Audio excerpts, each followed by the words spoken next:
Olá a todos. Pelo fato de trabalharmos com escolares desde crianças até adolescentes, muitos pais nos perguntam sobre sexualidade, homoafetividade, etc., demonstrando medo, questionando o relacionamento e informações escolares.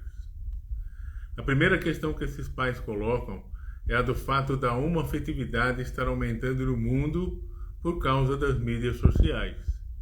Isso nos mostra como a maioria das pessoas desconhece história.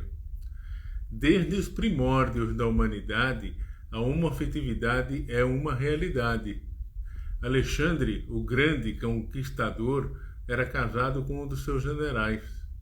O filósofo Platão, o artista Leonardo da Vinci, o autor que tem o túmulo mais beijado por mulheres no cemitério Père-Lachaise, em Paris, o cineasta Oscar Wilde, Garcia Lorca, Tchaikovsky e até Marlon Brando se declarou bissexual. Em segundo lugar, vamos começar informando que uma criança ou um adolescente que se manifeste como LGBTQ+, não é um portador de uma doença transmissível como uma gripe ou um resfriado. O fato de teu filho ter um amigo ou uma amiga homoafetiva não significa que ele irá se transformar em um homoafetivo. Aliás, desde 17 de maio de 1990, que a homoafetividade deixou de ser classificada como doença pela Organização Mundial da Saúde. Em terceiro lugar, é importante informar aos pais que, embora sejam raras, existem sim anomalias genéticas que podem provocar, sim, alterações no desenvolvimento da criança e do adolescente.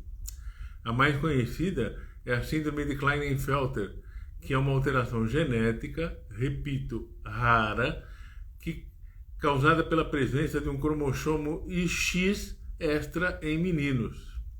Essa anomalia cromossômica promove alterações no menino, como aumento de mama, falta de pelos no corpo e atraso do desenvolvimento do pênis. Portanto, o primeiro profissional a ser consultado quando se suspeita de uma alteração na sexualidade da criança ou do adolescente é o médico pediatra ou o endocrinologista, e nunca o padre, ou o pastor, ou o psicólogo, ou o psiquiatra, e muito menos o chinelo do pai. Um quarto aspecto importante a comentar é o do conhecimento por parte dos pais da orientação sexual dos próprios filhos.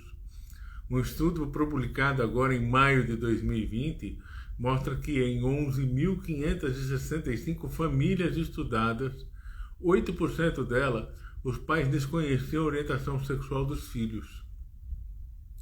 Obviamente, esses indivíduos, pela falta de diálogo, muitos desses jovens mostravam alterações no relacionamento compatíveis com transtorno de oposição e desafio, transtorno de desatenção, transtorno de hiperatividade, muitos com transtorno alimentar e alguns com distúrbios de conduta.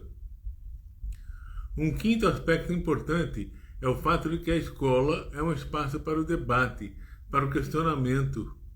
Quantas dúvidas poderiam ser melhor equacionadas se os professores estivessem melhor preparados para orientar seus alunos em relação não só à sexualidade, mas também à raça, diferenças sociais, deficiência, doença física e doença mental.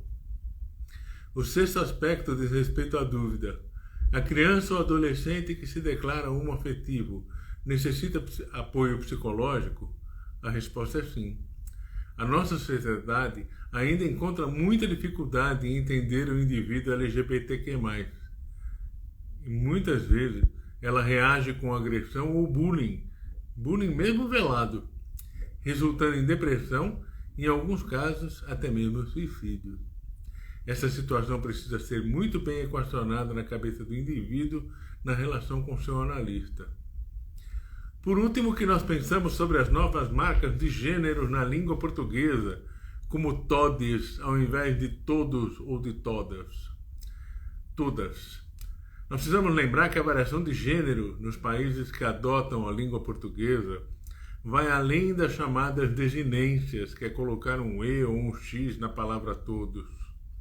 Existem os epicenos, que dependem das palavras macho ou fêmea, como é o caso da girafa macho e da girafa fêmea, existem os comuns como a agente, ou esse ou essa dentista, e os sobrecomuns, que não se valem do gênero, como a testemunha, o cônjuge, a vítima, o indivíduo.